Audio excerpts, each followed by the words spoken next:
سقيت البهايم؟ سقيتهم. المعيز؟ سقيتهم. راعيتهم حلو؟ رعيتهم حلو. هذا عنترجه. يا مرحبا. عنترجه عنترجه. ازيك يا عمي؟ عنترجه عنترجه. ازيك يا عمي؟ يا مرحبا يا عنتر. عنترجه عنترجه. ازيك يا عمي؟ ازيك يا عنتر. عنترجه. يا مرحبا يا عنتر يا ابن اخويا شداد. عامل ايه يا عمي؟ هلا يا ولدي، هلا يا ولدي. كيف حالك؟ تمام يا ولدي. كيفك؟ صحتك حلوة يا عمي؟ تمام يا ولدي. كيفك وكيف ابوك يا ولدي؟ مهر عبلة يا عمي اهم. يا ولد انا ما ببص على الخير يا ولد. 100 حتة. يا ولد انا عندي خير كثير الحمد لله زي ما انت شايف.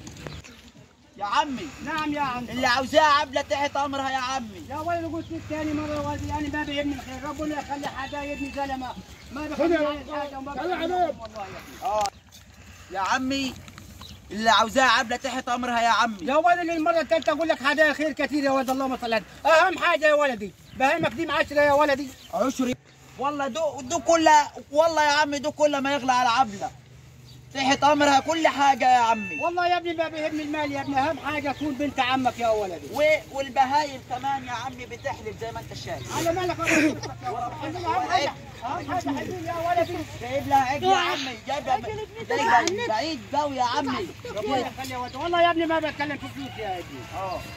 تعالى يا عمي، ربنا العالم جاي، انا جاي من الصحراء بسلاحي يا عمي. والله كل والغنم دي تبعك يا ولدي. دوت الماء يا عمي دي كلها هي اللي انا مدسيها على عبله، يعني سايبها مفاجاه دول كلهم يا عمي بتاع عبله.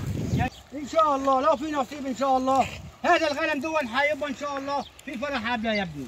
عشا يعني يا عمي ان شاء الله الفرح هيدلنا 15 يوم. الله اكبر الله اكبر يا عم. اهم حاجه تاخذ بالك من حماتك وتريح حماتك يا ولد. عيوني فين حماتي؟ فين؟ فين؟ الحين في العشه هناك اهي. الحين هناك؟ ان شاء الله افتح لي بالبقره عشان ان شاء الله العشاء. الله اكبر. نعمل لهم فتة النهارده يا ولدي. اللهم صل على النبي. بقول اتفقنا يا ولدي؟ اتفقنا يا عم خلاص. يمين بالله لو عبده جت في يوم زعلانه لا علقك في النافيه يا ولدي واحرق فيك الارض اللي بتشوف فيها البهايم. الله اكبر يا عمي الله اكبر.